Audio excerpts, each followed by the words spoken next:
As-tu la patience d'attendre que la boue se dépose au fond de l'eau et que l'eau devienne claire?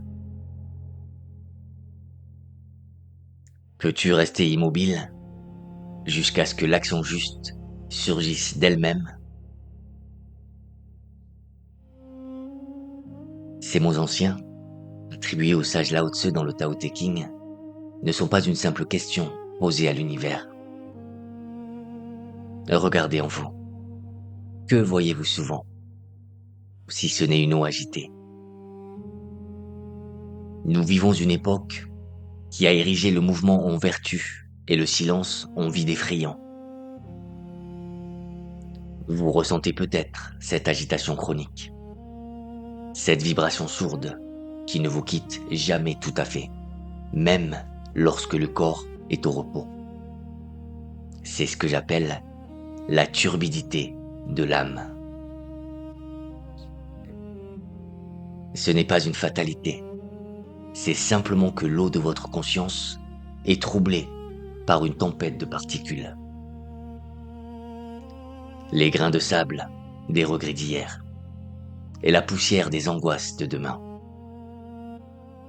Cette cacophonie mentale, ce bruit de fond incessant, vous prive de votre centre de gravité. Et sachez ceci, ce n'est pas le monde qui est bruyant. Les arbres poussent en silence, la terre tourne sans grincer. C'est votre résonance avec le monde qui est saturée.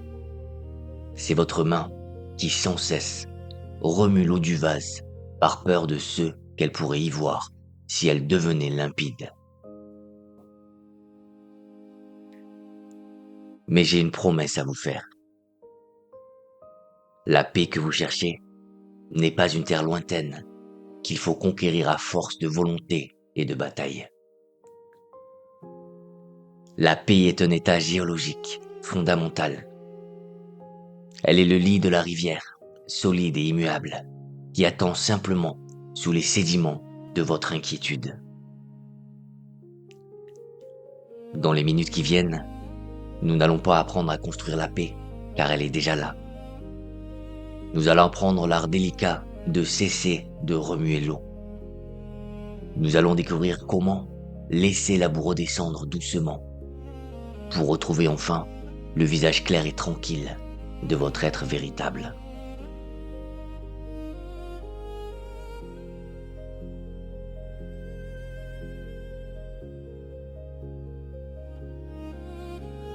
Combien de fois avez-vous cru que la paix était une récompense? Une médaille lointaine que l'on obtient seulement après avoir résolu chaque problème, après avoir vaincu tous ses dragons et rangé chaque aspect de sa vie dans une boîte parfaite. Je vois souvent ce fardeau peser sur vos épaules. Cette croyance épuisante qu'il faut ordonner le chaos du monde avant de pouvoir s'autoriser à respirer. Mais laissez-moi vous dire ceci. C'est une illusion. Un mirage qui recule à mesure que vous avancez. Imaginez un marin au cœur de la tempête. S'il se tient à la proue et hurle contre les vagues pour qu'elles s'aplatissent, s'il essaie de repousser l'océan avec ses mains, il finira brisé, non par l'eau, mais par son propre épuisement. Le marin sage ne cherche pas à dicter sa loi à la mer. Il ajuste ses voiles. Il respecte la puissance de ceux qui le dépassent. Nous, dans nos vies modernes, nous essayons trop souvent de commander aux vagues.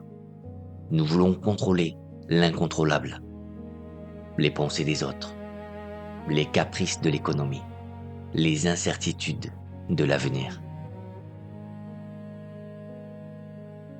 En psychologie, nous appelons cela l'hypervigilance. C'est une fatigue profonde, une usure de l'âme.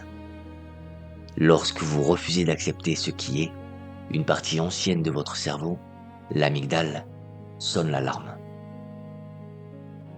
Elle crie au danger. Elle inonde votre corps de cortisol, vous préparant à une lutte qui n'a pas lieu d'être ou à une fuite impossible.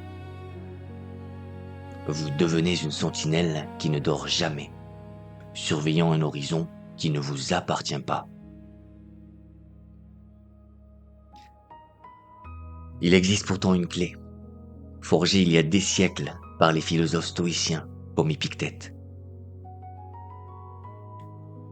Ils nous enseignaient la dichotomie du contrôle. C'est une sagesse aussi tranchante qu'un diamant. Il y a d'un côté ce qui dépend de nous, nos paroles, nos actions, notre regard sur les choses, et de l'autre, tout le reste. Tout le reste. La souffrance naît quand nous essayons de cultiver le champ du voisin, ou quand nous voulons empêcher la pluie de tomber. La science moderne confirme ce que les sages murmuraient. L'acceptation radicale de l'incertitude est le seul antidote au poison du stress. Ce n'est pas de la résignation, non, c'est de la lucidité. Je vous invite, ici et maintenant, à déposer les armes. Je sais que cela fait peur. Vous pensez peut-être que lâcher prise, c'est abandonner, c'est perdre. Mais je vous le dis, cesser de lutter contre le courant n'est pas une défaite. C'est une stratégie suprême de conservation de votre énergie vitale. La paix ne commence pas quand le monde devient silencieux ou parfait. La paix commence au moment précis, à la seconde exacte, où vous cessez d'exiger que le moment présent soit différent de ce qu'il est. Regardez ce moment. Il est peut-être imparfait. Il contient peut-être de la tristesse ou de l'attente. Mais c'est le seul moment qui existe. Cessez de tordre la réalité pour qu'elle s'adapte à vos désirs. Accueillez-la comme on accueille un invité étrange mais nécessaire.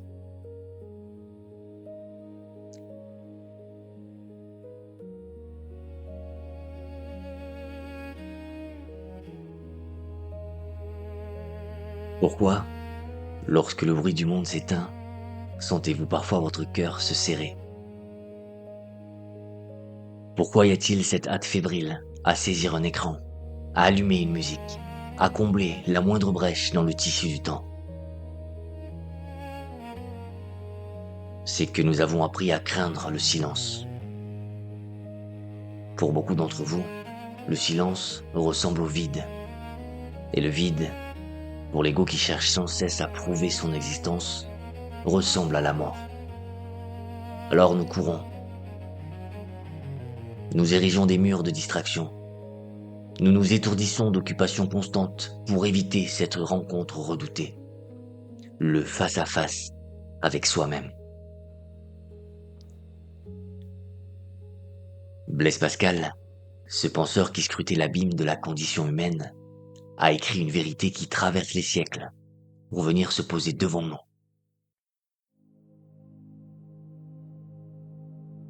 Tout le malheur des hommes vient d'une seule chose, qui est de ne pas savoir demeurer en repos dans une chambre.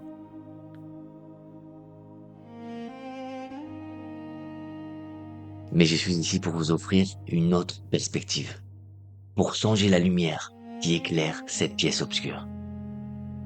Ce que vous voyez n'est pas un néant, ce n'est pas un trou noir prêt à vous engloutir. Imaginez une maison encombrée de meubles, du sol au plafond, où l'on ne peut plus circuler, où l'air ne passe plus. C'est l'état de notre esprit saturé. Le silence, ce n'est pas la destruction de la maison, c'est simplement faire de l'espace. C'est pousser les meubles pour pouvoir enfin danser. Considérez le silence non comme un vide effrayant, mais comme un espace fertile, un champ en jachère sous le soleil d'hiver. En apparence, il ne se passe rien, mais en profondeur, la terre se régénère, les nutriments remontent, la vie prépare son prochain printemps. Même la science, dans son langage précis, nous le confirme. Les neurologues qui cartographiaient les étoiles de notre cerveau parlent du réseau du mode par défaut. Ils nous disent que lorsque nous cessons de faire, lorsque nous cessons de traiter des informations extérieures, notre cerveau ne s'éteint pas. Au contraire, il s'illumine différemment. Il tisse des liens, il digère les émotions, il permet à la créativité et à la guérison de fleurir. Le silence est l'humus de votre intelligence profonde. Alors, comment apprivoiser cet ami méconnu? N'essayez pas de boire l'océan d'un seul trait. N'essayez pas de forcer une méditation austère si elle vous angoisse. Approchez-vous du silence comme on entre dans un bain chaud, petit à petit, avec délice. Apprivoisez-le par microdoses. Commencez par les interstices de votre journée. Lorsque vous attendez, au lieu de chercher une distraction, restez là, simplement. 1 minute, 2 minutes. Regardez la lumière sur le sol. Écoutez votre propre respiration. Il s'agit de transformer la solitude. Trop souvent, la solitude est subie. Elle est une île déserte où l'on se sent abandonné. Je vous invite à la transformer en une solitude féconde, une solitude choisie. C'est le moment où vous retirez le corset social qui vous oppresse. Vous n'avez plus besoin de sourire pour convenir, ni de parler pour convaincre. Dans cet espace sacré, vous ne vous isolez pas du monde, vous vous reconnectez à la source de toute vie. Laissez le silence vous envelopper, non comme un linceul, mais comme une couverture chaude. Laissez-le être l'espace où votre âme, enfin, a le droit de s'étendre de tout son long et de respirer.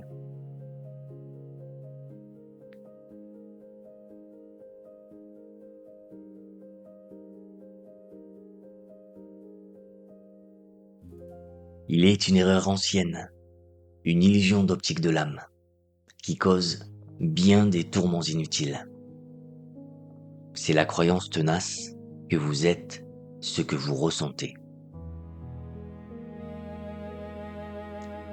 Lorsque la brume grise de la mélancolie vous enveloppe, vous dites « Je suis triste ». Lorsque le feu de la contrariété vous brûle, vous dites « Je suis en colère ». Entendez-vous ce que vous dites? Par ces mots, je suis, vous fusionnez avec l'émotion. Vous devenez la tristesse, vous devenez la colère. Vous vous enfermez dans une identité temporaire, comme s'il s'agissait de votre peau définitive. Mais je suis ici pour vous offrir une clé de libération. Une technique que les sages de la méditation Vipassana et les psychologues modernes nomment la diffusion. C'est l'art subtil de reculer d'un pas. Au lieu de dire « je suis triste », apprenez à dire « je ressens de la tristesse ». Au lieu de dire « je suis anxieux », dites « je remarque que l'anxiété me traverse ». Ce changement grammatical semble infime, mais il change tout. Il crée un espace.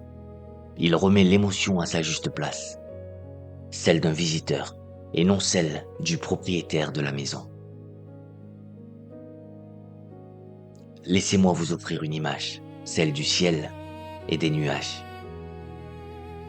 Votre conscience, votre être véritable est le ciel.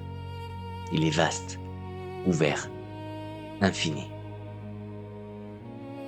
Vos pensées, vos soucis, vos émotions ne sont que des nuages qui traversent ce ciel. Certains nuages sont blancs et légers, d'autres sont noirs, lourds, chargés de tonnerre et d'éclairs. Mais posez-vous cette question. L'orage blesse-t-il le ciel? La tempête laisse-t-elle des cicatrices sur l'azur? Jamais. Le ciel contient l'orage. Il lui offre un espace pour gronder. Mais il n'est pas l'orage. Une fois le nuage passé, le ciel demeure intact, pur, inaltérable. Vous êtes ce ciel. Vous n'avez jamais été les nuages. Pour trouver la paix, il vous faut monter dans cette tour de guet, cette forteresse intérieure qui est la position du témoin. Devenez l'observateur impartial de votre propre théâtre intérieur. Imaginez que vous êtes assis sur le quai d'une gare. Vos pensées sont comme des trains qui entrent et sortent. Un train de peur arrive. Un train de jugement passe. La plupart d'entre nous, par habitude, sautons dans le premier train qui passe et nous nous laissons emporter vers une destination que nous n'avons pas choisie. La paix consiste à rester sur le quai, à regarder le train passer, à lire ce qui est écrit sur le wagon et à le laisser partir sans monter dedans.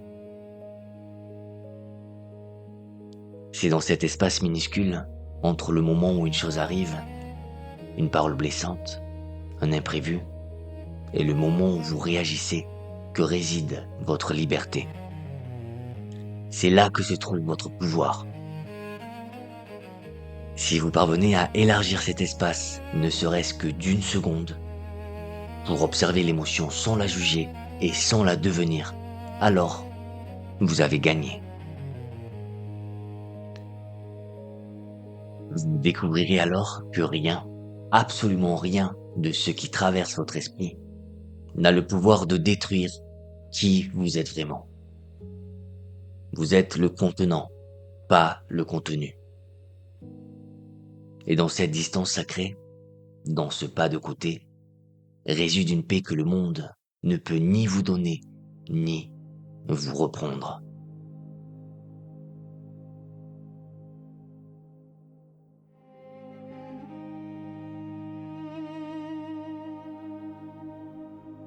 Votre esprit est un grand conteur, mais c'est aussi un menteur habile. Il est un vagabond temporel qui ne tient pas en place. Il court vers des futurs catastrophiques qui n'existent pas encore, ou il creuse dans les cendres d'un passé qui n'existe plus. Il vous amène partout, sauf là où la vie se déroule. Mais il est un allié fidèle qui, lui, ne ment jamais. Il ne connaît ni demain, ni hier. Il ne connaît que l'instant présent, dont sa vérité la plus crue et la plus pure. Cet allié, c'est votre corps, cette encre de chair et d'eau posée sur la terre. Nous commettons souvent l'erreur de vouloir calmer nos pensées par d'autres pensées. Nous tentons de raisonner notre angoisse, d'argumenter avec notre peur. C'est comme essayer d'éteindre un feu en soufflant dessus. La science de notre système nerveux, cette sagesse que l'on nomme théorie polyvagale, nous enseigne une leçon d'humilité. On ne peut pas penser sa voie vers la paix. Il faut la ressentir. Pour apaiser l'esprit, il faut d'abord rassurer la bête craintive qui loge dans votre poitrine. Je vous invite à descendre. Quittez la tour de contrôle surchauffée de votre tête. Descendez l'escalier en colimaçon de votre colonne vertébrale et venez habiter votre maison. Il existe un remède ancien, plus rapide que n'importe quel raisonnement. C'est l'émerveillement sensoriel. Lorsque vous êtes totalement absorbé par une sensation, la rugosité d'une écorce, la danse d'un rayon de poussière dans la lumière, le chant lointain d'un oiseau, vos boucles d'anxiété se brisent, l'amygdale s'apaise, le présent reprend ses droits. Faisons ensemble, si vous le voulez bien, ce voyage de retour. Sentez, là, maintenant, le poids de vos pieds sur le sol. Ne faites pas qu'y penser, ressentez-le. Sentez la gravité, cette force aimante et invisible qui vous dit « Tu n'as pas besoin de te porter tout seul, je te soutiens. Tu as ta place ici. » La terre ne vous rejette jamais, elle vous accueille à chaque pas. Portez maintenant votre attention sur votre peau, cette frontière sacrée entre vous et le monde. Sentez la texture de vos vêtements. Est-ce doux? Est-ce chaud? Sentez l'air qui effleure vos mains ou votre visage. C'est une caresse que l'univers vous offre en permanence, mais que nous sommes souvent trop occupés pour recevoir.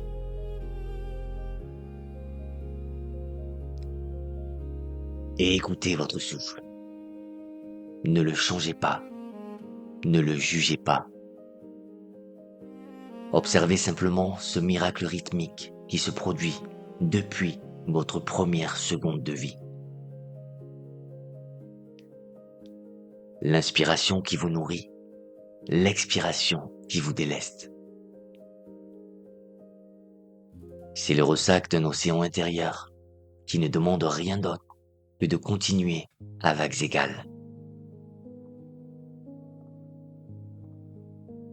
C'est ici, dans la simplicité de la matière, que réside le calme.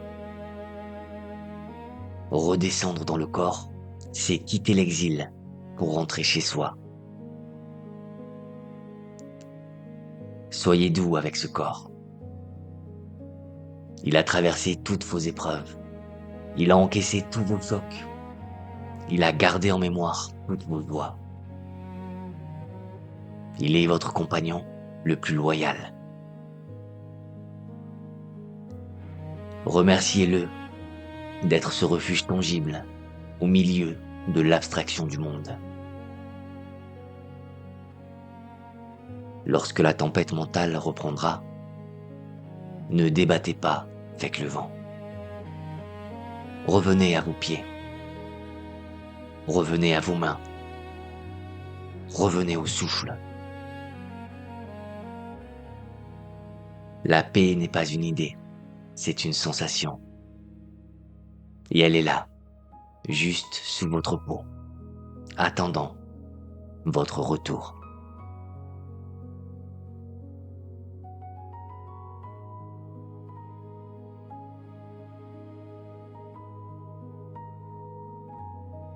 Regardez, maintenant, la boue est retombée, l'eau est redevenue claire. Nous avons traversé ensemble les paysages de votre esprit.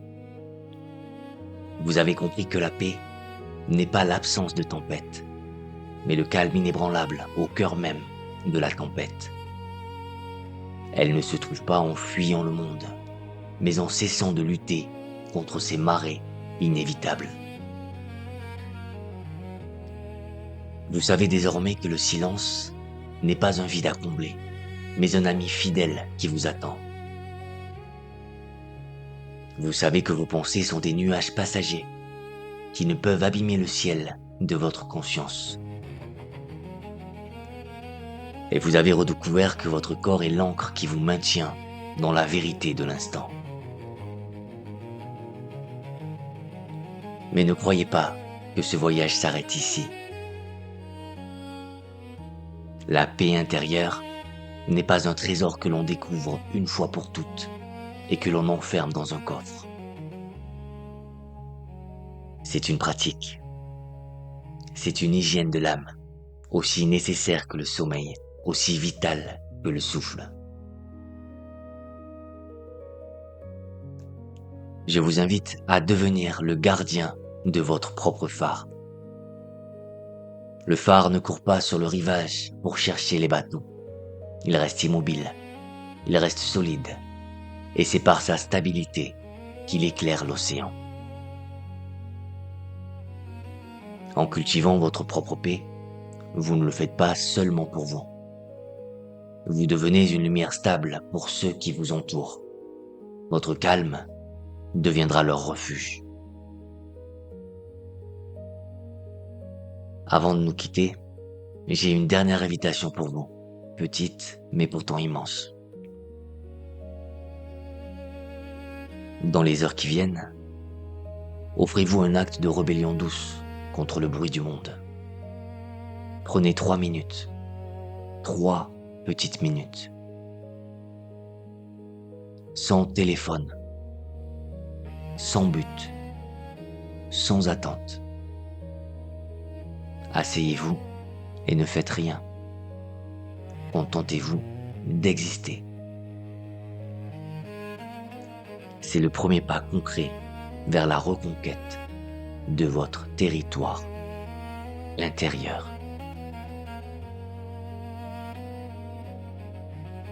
Merci d'avoir accordé ce temps à la personne la plus importante de votre histoire, vous-même. Que votre journée soit aussi vaste et paisible que l'horizon que nous venons de contempler ensemble.